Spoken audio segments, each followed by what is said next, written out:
Good afternoon, dear students.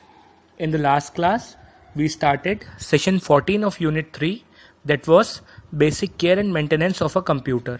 In that, we have discussed hardware maintenance. How can we take care of our hardware, computer hardware, and how can we maintain it? Now today, we'll start with software maintenance.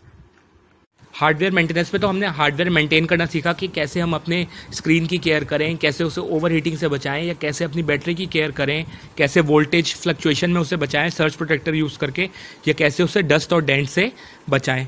Now we'll discuss software maintenance and how we can maintain the software of our computer to ensure safe and protective functioning of our computer. कैसे हम अपने computer software को safe रखें और हमारा software easily और long life में function करे.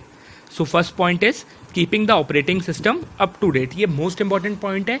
हमें अपना operating system up to date रखना चाहिए, कॉन्स्टेंटली उसे इम्प्रूव करते रहना चाहिए.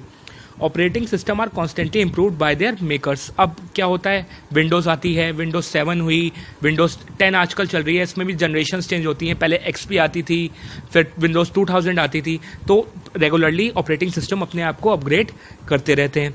This is done to fix ongoing issues on the software. ये इसलिए किया जाता है कि हमारे पुराने सॉफ्टवेयर में जो प्रॉब्लम आ रही हैं वो नए में ना आए.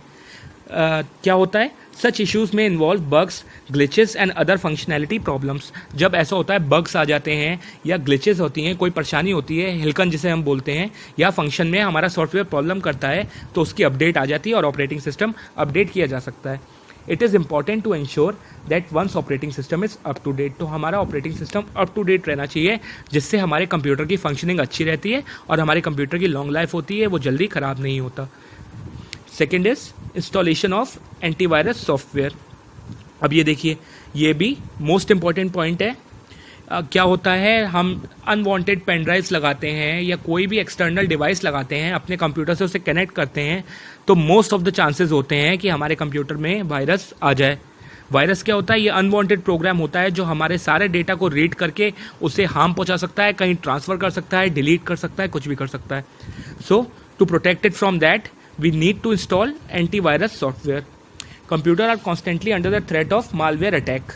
The malware or malicious software is a small program created to cause damage or to gain access to the computer. तो malware या वायरस क्या होता है, इसके थ्रू हमारे कंप्यूटर पे किसी पर्सन को प्रोग्राम के थ्रू एक्सेस मिल जाती है कि हमारे कंप्यूटर में क्या डेटा और इन्फॉर्मेशन स्टोर्ड है. तो उससे हमारे कंप्यूटर को डैमेज भी हो सकती है और हमारा डेटा भी लीक हो सकता है, वायरल हो सकता है. A computer virus is the most common type of malware. तो malware का most common type example क्या है, virus. It is often designed to replicate and infect the computer system. इससे हमारा कंप्यूटर सिस्टम इफेक्ट होता है और वो खराब हो सकता है, हमारा डेटा, अवेलेबल डेटा डैमेज हो सकता है. Often a computer is targeted to gain illegal access to the system. ये वायरस का यूज़ इसलिए भी किया जाता है कि हमारे कंप्यूटर पर किसी थर्ड पर्सन को एक्सेस मिल जाए उसका.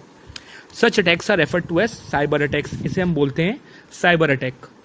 तो इसलिए कहा जाता है कि हमारे कंप्यूटर में हमें एंटीवायरस सॉफ्टवेयर इंस्टॉल करना चाहिए, जिससे हम अपने डेटा को प्रोटेक्ट कर सकते हैं और वायरस वो डिटेक्ट करेगा और उसे डिलीट कर देगा. इससे हम साइबर अटैक से बच सकते हैं.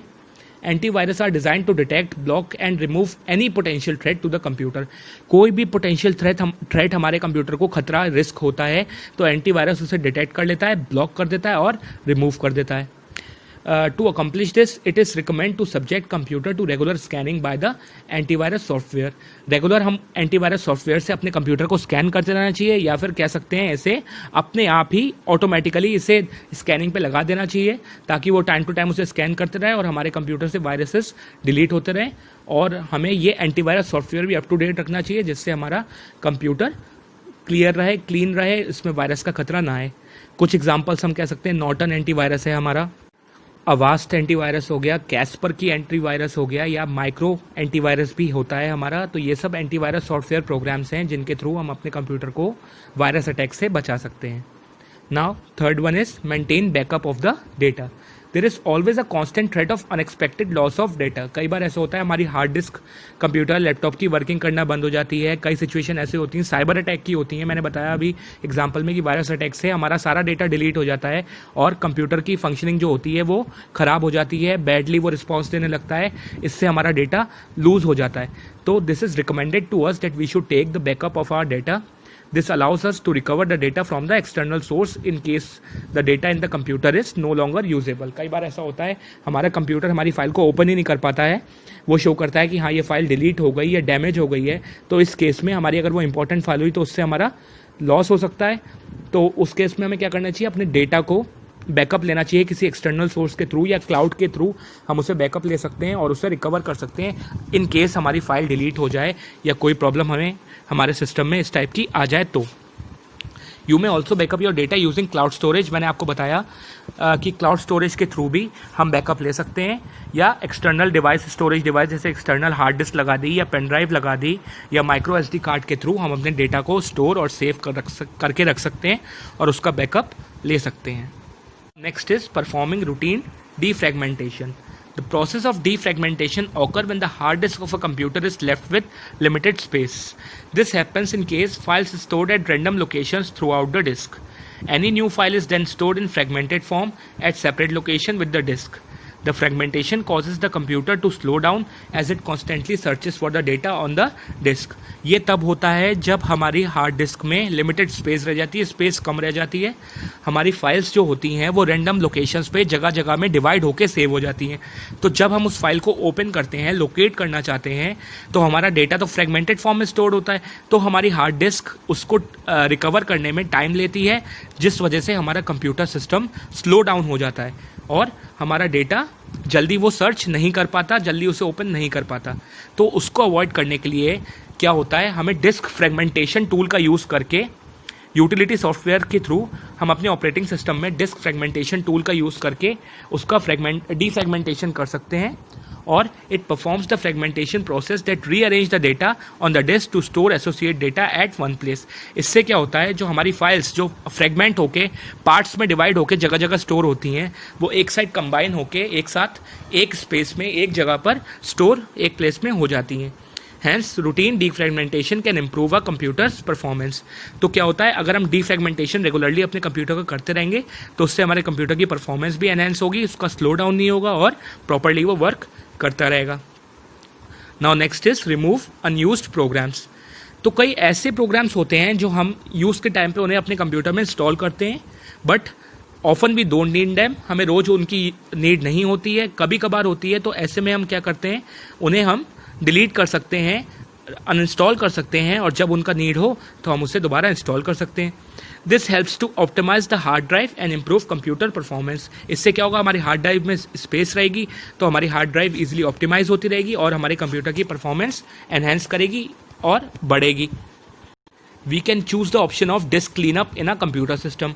हम कंप्यूटर सिस्टम में डिस्क क्लीनअप का ऑप्शन चूज़ करके अनवांटेड प्रोग्राम्स डिलीट कर सकते हैं, जिससे हमारे कंप्यूटर में प्रोसेसिंग स्पेस रहेगी और हमारी टेम्परेरी फाइल्स डिलीट होती रहेंगी और हमारा कंप्यूटर ऑप्टिमाइज तरीके से फंक्शन करेगा। Next is enable firewall. Firewall is a software design to act as a filter against incoming data. Firewall क्या होता है, जो डेटा हमारे कंप्यूटर में आ रहा है दूसरे सोर्सेज के थ्रू या किसी कंप्यूटर के थ्रू या किसी भी डिवाइस के थ्रू, ये उसमें एज अ फिल्टर एक्ट करता है। फिल्टर किस तरीके से, it simply filter out the data that can be a malware. कोई ऐसा डेटा भी आ सकता है, वायरस भी आ सकता है, मेलवेयर भी आ सकता है। तो हमारा फायरवॉल जो होता है, ये फिल्टर, जैसे हमारा फिल्टर हमारे पानी को प्योरीफाई करता है, इन द सेम वे हमारे कंप्यूटर में आने वाले डेटा को हमारा फायरवॉल प्योरीफाई करता है और प्योरीफाइड डाटा प्रोवाइड कराता है, वायरसेस को डिलीट कर देता है। Often available with the operating system, our firewall filters data being received by the computer and prevent any unauthorized access by any software. कई ऐसे सॉफ्टवेयर भी होते हैं जो ऑथराइज नहीं होते, तो ऐसे सॉफ्टवेयर को वो एंटर करने से रोक देता है और थर्ड पार्टी सॉफ्टवेयर को भी परमिशन लेके ही हमारे कंप्यूटर में एंटर कराता है या इंस्टॉल करवाता है। तो इससे हमारा कंप्यूटर सेफ रहता है, उसमें वायरसेस या मेलवेयर आने का खतरा नहीं है and firewall can protect our computer easily. Now next is remove devices safely. It is recommended to eject any connected external storage device in safe mode. अब हम पेन ड्राइव या कोई एक्सटर्नल हार्ड डिस्क या SD card अपने computer से connect करते हैं तो बिना कमांड से उसे ऑफ करें हम डायरेक्ट उसे कई बार निकाल देते हैं। इससे भी हमारा कंप्यूटर इफेक्ट होता है और उसकी वर्किंग में स्लो डाउन आता है और ग्रेजुअली वो डैमेज होने लगता है। This is done to protect the corruption of any data present in the computer और द स्टोरेज डिवाइस। तो अगर हम उसको रिमूव डिवाइस सेफली करेंगे, सेफली डिवाइस को रिमूव करेंगे तो हमारा डेटा सिक्योर रहेगा और उसमें करप्शन नहीं आएगा, हमारी file as it is storage device में या कंप्यूटर में सेफ रहेगी। Final one is use system restore feature. The system restore feature allow us to restore data from an earlier date. With time, your computer may slow down. This occur mainly due to malware that may have gained entry. Computer may also slow down due to corrupted software. कई बार क्या होता है, हम अपनी system settings को restore करना पड़ता है, हमारे कंप्यूटर की ग्रेजुअली स्पीड स्लो डाउन हो जाती है किसी मेलवेयर या किसी करप्टेड सॉफ्टवेयर की वजह से। तो क्या होता है, हमारा कंप्यूटर की वर्किंग स्लो हो जाती है। So we can restore the data from the earlier date, हमारा पुरानी डेट का डेटा रिस्टोर कर लेते हैं जिससे हमारा सिस्टम सेटिंग्स पुरानी जैसी हो जाती हैं, प्रीवियस वर्जन्स पे आ जाती हैं और उसका डेटा क्लियर हो जाता है जिससे हमारे इश्यूज भी रिमूव हो जाते हैं। Reformatting is another process that allows to restore the previous version of the necessary software. तो हम necessary software जो हमें लग रहा है कि हमारे कंप्यूटर में प्रॉब्लम कर रहा है उसे restore to the initial settings कर सकते हैं। तो उससे क्या होता है, वो पुराने वर्जन पे आ जाता है और उसमें जो भी प्रॉब्लम्स होती हैं वो रिमूव हो जाती हैं और उसे हम अपडेट करके फिर यूज़ कर सकते हैं। So these were some points which were related to software maintenance, कैसे हम अपने कंप्यूटर का सॉफ्टवेयर को मेंटेन रखें जिससे हमारा कंप्यूटर की लॉन्ग लाइफ रहे और हम उसकी केयर कर सकें और वो लॉन्ग टाइम तक वर्क कर सके। So dear students, with this we complete the session 14 of Unit 3 and with this we complete whole Unit 3 which was basic ICT skills, basic information and communication technology skills which were related to our computer. If you have any doubt in any of the session related to this unit, you may easily clear that without any hesitation and feel free to clear all your doubts. Hope this session 14 is clear to you. In the next class, we'll start with the new unit. Till then, thank you and have a nice day. Good afternoon.